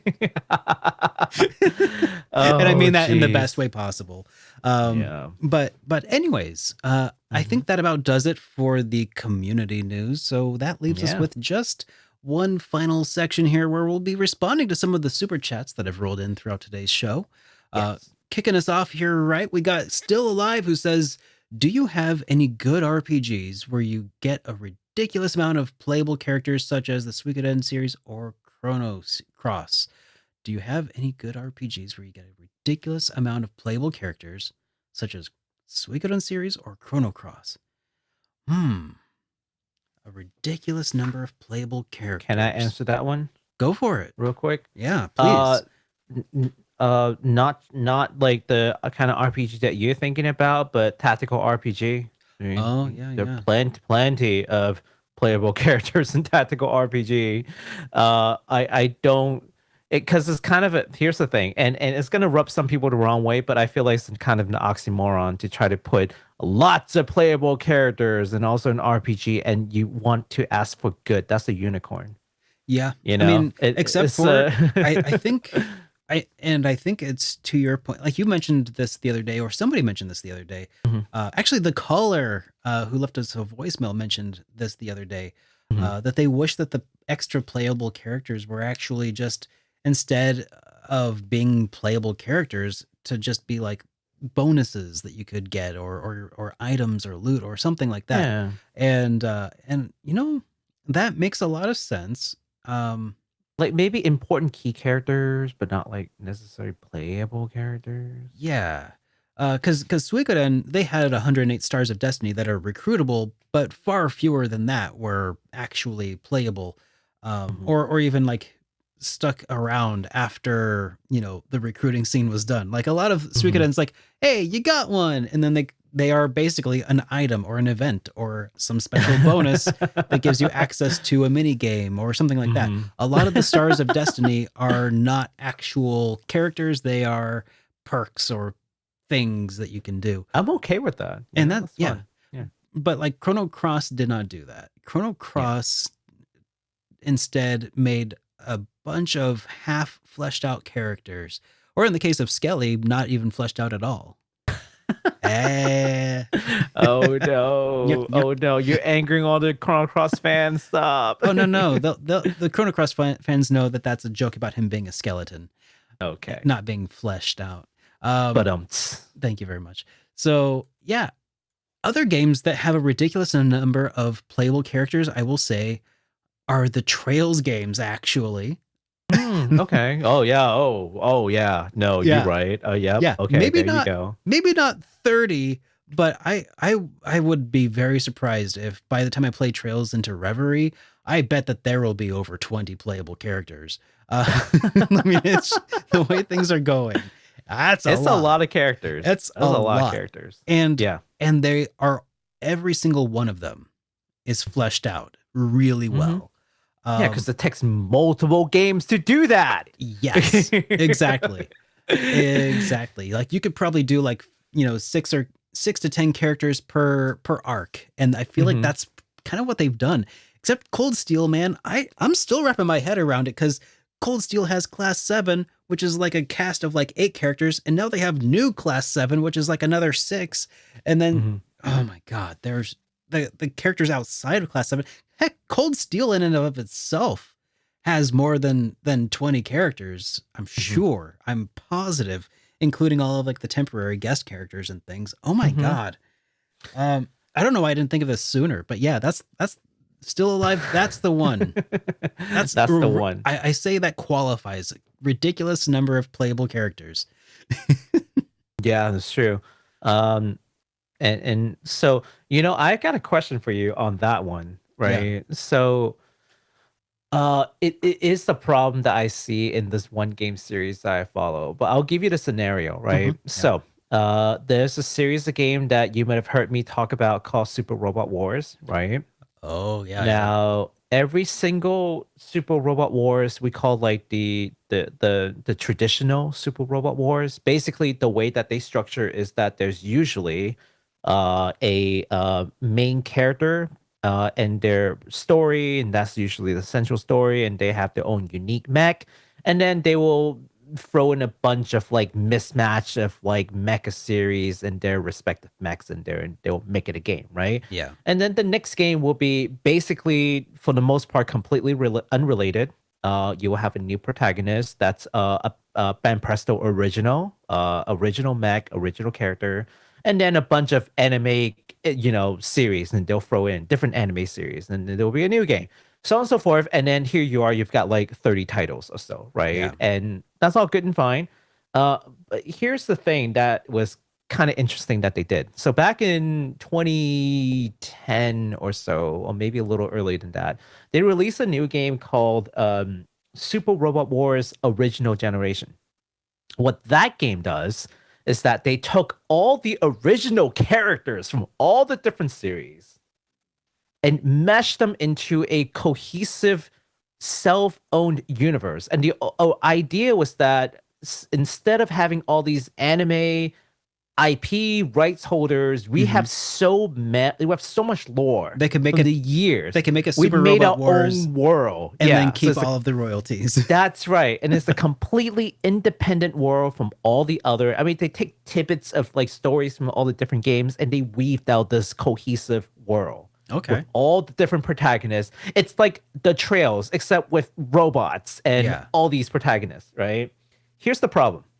As the series grow, there are too many playable characters. And they're all protagonists. All of them are super cool. And you're just like, who are you going to use? You can only use about 20 units or so, 25, give or take, like for really big maps. But in a tactical RPG, you have to control 25 units. It's really a lot. annoying. That's right? a lot. That's so many. But as the game here's what series you do. grows, You start right? putting them into units together. That's how you do it. You make them. You turn them from tried tactics into strategy, into strategy RPGs. Is that what they're called? When you have units that you control instead of individuals, they're like a little army platoon of main protagonists. So you put them all together. They did it in they tried two things. There's the twin system where like instead of just a one unit, they pair two units into a single like block, and then they act as like a single unit. Yeah. And then they tried something called the squad system, which is not in the OG, but in something else where they just had like too many units, but they want to throw them in. So you have like a main leader that would act as like the unit and three supporting units that will like help to be there to do different things. Yeah. The problem with that is that it takes a long time to set up. you imagine? I bet. Yeah, That sounds like a lot. personalizing every single unit. Yeah, so I draw the parallel with games like Trails, where eventually, as you go on, you're going to have a bunch of protagonists, if not protagonists, characters who are very significant that people love. What are you going to do?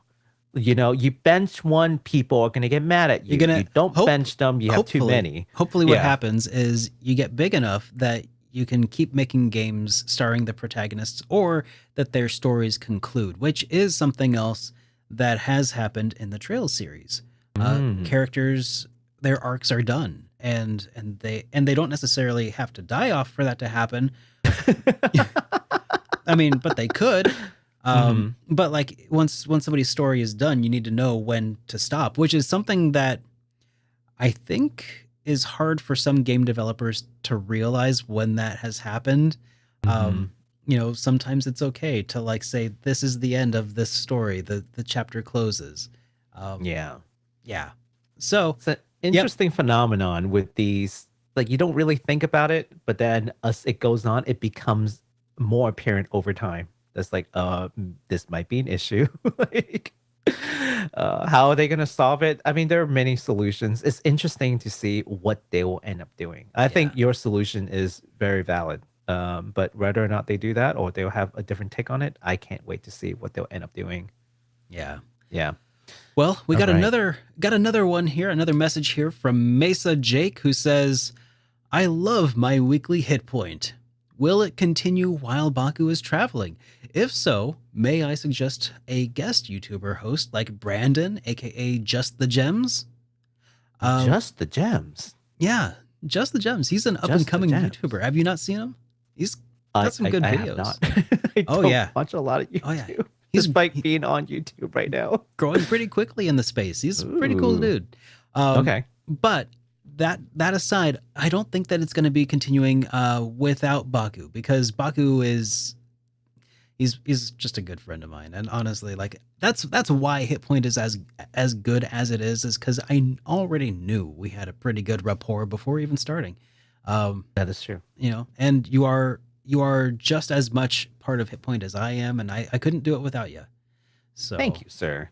um, But yeah, well, in my absence, of course, I'm sure that means that Derek will have more time to pump out informative, interesting, entertaining videos for y'all to watch. So you well, guys won't that's the even miss hope. me. Yeah. That's the hope.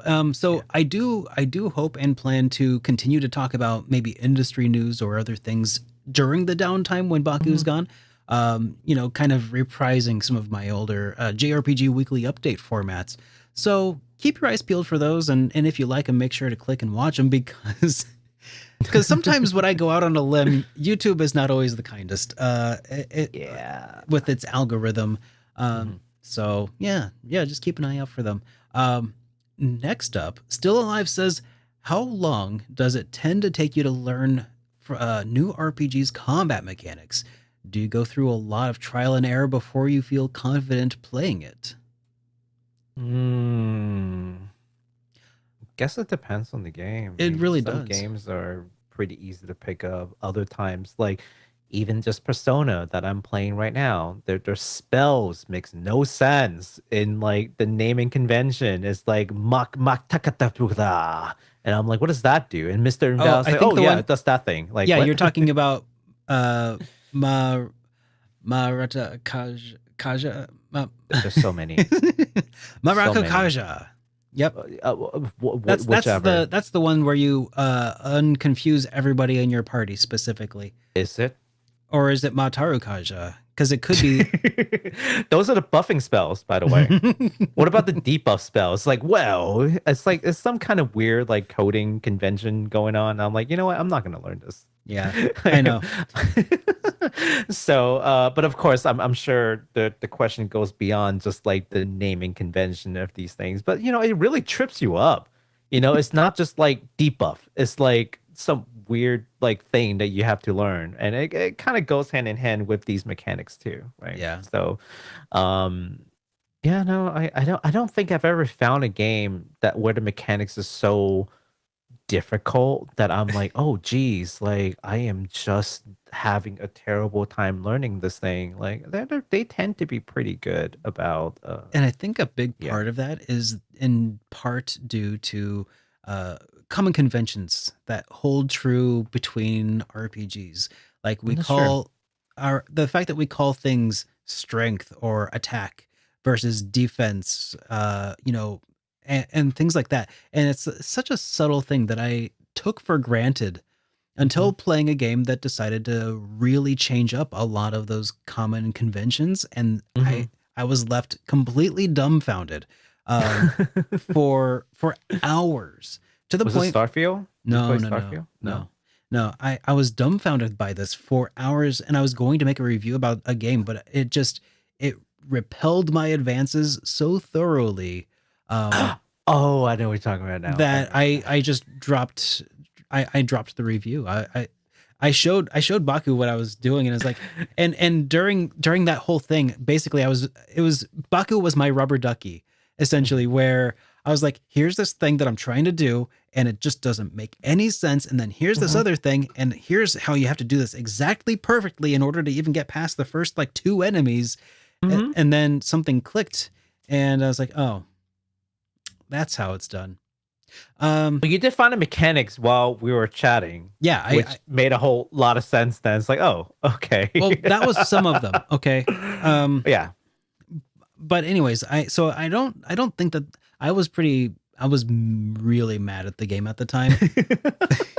I'm no longer as angry at the game, but the game did still rename all of the mechanics from like the standard, magic defense, offense. It just redid all of those things. And it's just, anyways, the game was not for me in the end. And so I'm still Mhm. refusing to talk about it, which is why I haven't named it, because I don't want to besmirch a game or anything. And but there are games that do defy those conventions, and it makes them Mhm. so much harder than they have to be. Yeah, Um, absolutely. but other games that sometimes like really mess with my expectations, I guess. Mhm. Sometimes like iterative changes over gameplay mechanics, like Mhm. for like the first while playing Cold Steel 3, it took a while to wrap my head around a lot of the new mechanics that they just kind of introduced, because it was just similar enough to Cold Steel 2 to really throw me off. Um, Oh. and yeah, and but they're so integral to mastery Mhm. of the system. So it took me like, even though it was so similar to Cold Steel 2, it still took me probably 3 or 4 hours before I could really say like, okay, I think I get what this is supposed to do. Mhm. Talking specifically about Brave Orders and the brake system. Oh, yeah. Yeah, so that was kind of interesting. Um, Actually, now that I think about it, there is one genre of game that gets me sometimes, and that's why sometimes I'm a little reluctant to play them like on stream, mhm. to avoid looking like a total idiot. And those are tactical RPGs, Oh yeah, because like it's so strategic. oh So yeah, like you and really failure need to is know. inevitable too. Yes, and they a lot of times like things like Tactics Ogre, which I happen to know really well because I played a lot of it. But if I was new to this, I would die all the time My because gosh. there's a point in this game where it just becomes very unfriendly to anyone who hasn't understood the game by then, right? And it's fairly early. As a fellow Yeah. streamer, have could you imagine playing like a really popular strategy RPG? Like something Hmm. that like say Fire Emblem, the new Fire Emblem on stream. Like I part of me feels like I would probably enjoy most of it, but Hmm. then I have this feeling that like there's this fan base of people who know the ins and outs of it, and they know everything, and they're gonna show up and they're gonna tell you everything you did wrong, and they're They're gonna judge you, watching. and they're judging you so hard. Oh like yeah, all the time, like I would all the never time, like all the time. I would never play chess on a stream for the same reason. I like playing casual chess against like friends and stuff, cuz Hmm. I'm because I suck at it, and so does everybody else that I know. Hmm. But like I would never televise that sort of thing. Okay, so it's not just me, right? Because No. I feel way more pressure being judged on playing a tactical RPG than I do playing like a turn-based RPG or an action RPG. You know, like because for whatever reason, tactical RPGs just feels a little bit more brainy. So like if you messed up, you're just stupid. Mhm. But all the other games is like, you messed up. Maybe you didn't really understand the system, or like, yeah, this is minor things that you can correct throughout the battle. Tactical RPG, sometimes once you make that mistake, that's it. The game is turned on you. That stage is done. Yep. You can't fight back anymore. It's permanently And you done. have to watch it play out too. I mean, well, And you don't have to watch to it play out. but I you mean, can reset it. yeah, Yeah. yeah. You gotta, and there's a certain degree of that of having to admit defeat instead of like just, oh yeah, I died and it's done. You gotta be like, okay, guys, hang on, I gotta reset my console. It's like 30 minutes of stage 2. You know what I mean? It's not like 30 minutes into stage it's just 2, a battle, and it's never you can quick. restart it. It's never quick to get back to restart it either. It's like, oh, okay, hang on, I gotta hit the reset button, and then it goes through all this thing.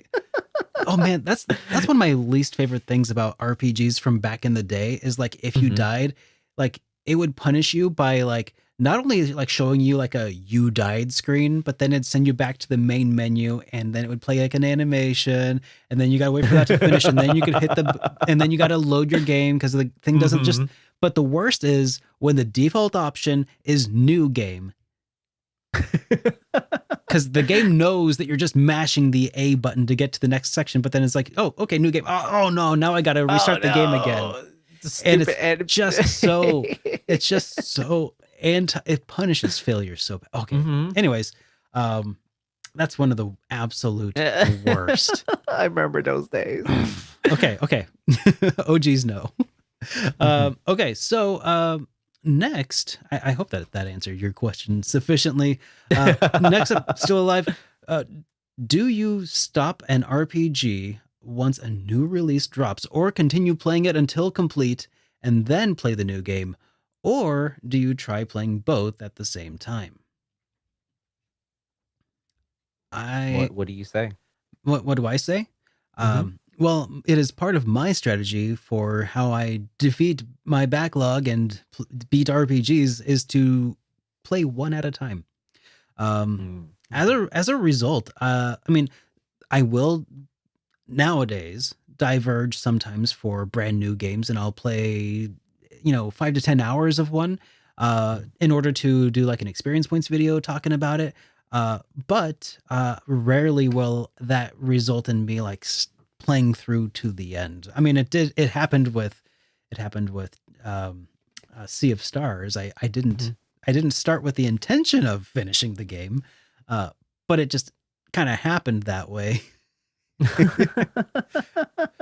But generally speaking, one game at a time is kind of my modus operandi, and that really helps me focus and actually finish games. Because it used to be that I would put down a game and I would play another, and I would have every intention of returning to it.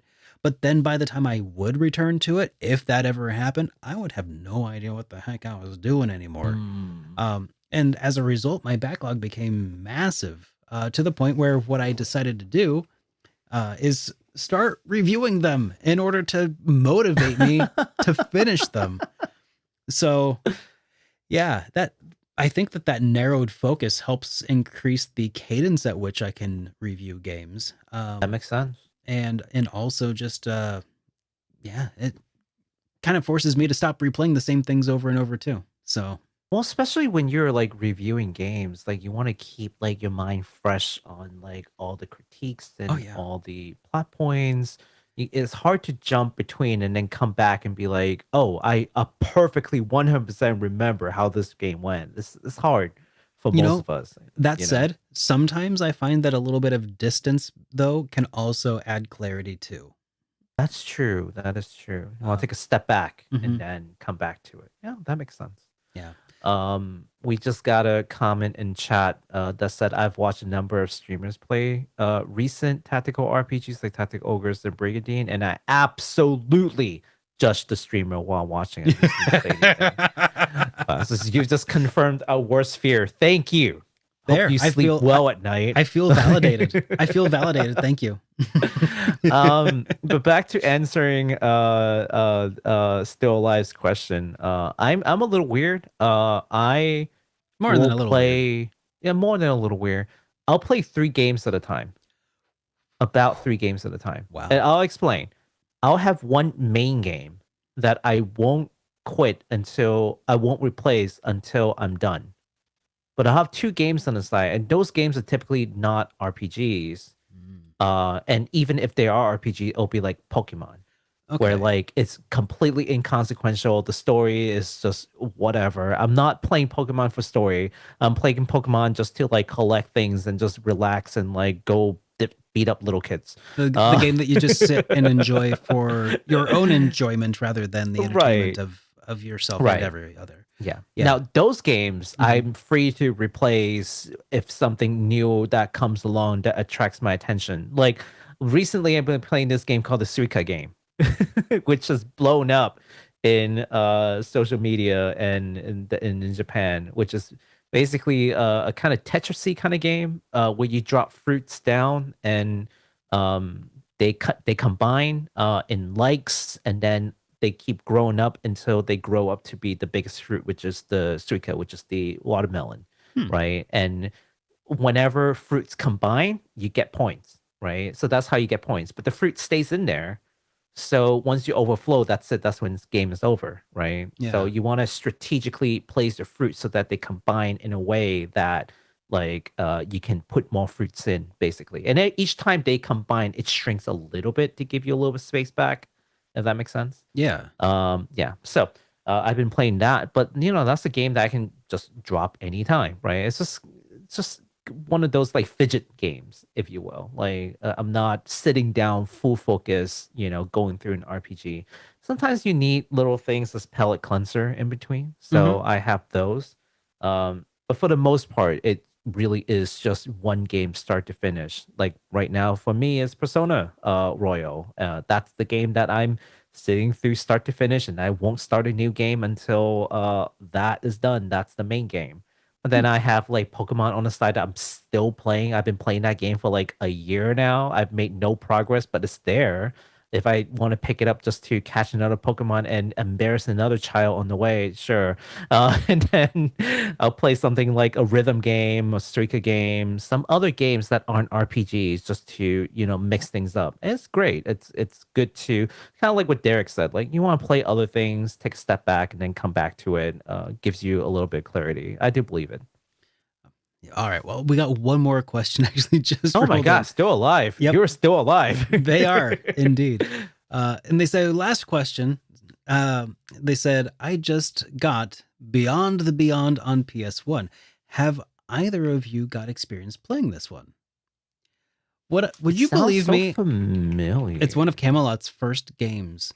Would you? It's for PS1, and it's okay. oft maligned among the RPG community. But you might not believe me to say it. I actually really want to play that one sometime. Oh, Yeah, I really want to pick it up. I think it was like the first RPG on PlayStation 1, or very close to it even. I've not played it, but I'm very very interested in checking out like the origins of the studio that would go on to make Golden Sun. $24.99 on eBay. Really, It's not. that's the not end of the bad world. for a PlayStation 1 RPG. That's pretty good. Yeah, $24.99. That's not bad. Yeah. $13.99. Oh, that's Japan. Oh. $24.99 US tested. $4.49 shipping. So like $30. Doesn't show you the. Oh, it's this only. Yeah. If you care. You gotta. Oh, I care. I care big time. Yeah, I figure it's a collector. I'm like, I think. I mean, care. for disc only games, like, yeah, I gotta have. I mean, Give except me the for case. in certain circumstances where the game is like super expensive and there's no way I could afford a complete copy. Like if I saw like Panzer Dragoon Saga for like 300, I'd probably be like, okay, and I get it disc only. But for games like that I could get like this, and I'd be like, oh, it's 20 for a disc only, but 30 for a complete copy. I'll get the complete copy. Oh yeah, no, definitely worth that extra $10 just to have that collection. You know what I've done one time? I've bought a disc only and a case only separately, just to combine it into a full copy, less than paying for a full copy. Does that make sense? Mhm. Like someone was just selling the case and no game. Like they lost the game, but like here's the case for $5 with the instruction, and they're like, oh, I guess no one's gonna buy this. And I found someone's like, oh, I'm only selling this only for $20. And I'm like, let me get this straight. So if I can buy the case and the game and combine this into a normal copy that will basically double the value, I will do it. And I did. And it worked. Double your money with this one weird Oh trick. no, I'm letting my secret out. Now everybody's gonna do it. Oh no. Go ahead. If you happen to find a disc only and a case only and you feel like you can trust them, it could be a good strategy. You don't know. You never know. Yeah. Okay. Last one looks like from Mesa Jake, who says, gonna miss HitPoint with you dudes. See you soon.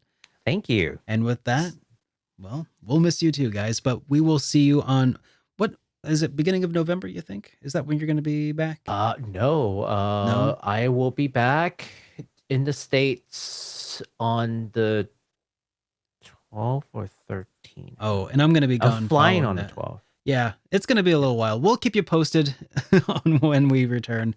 But until then, guys, have a good rest of your night, and we'll see you later on. Have a good while, everybody. Bye.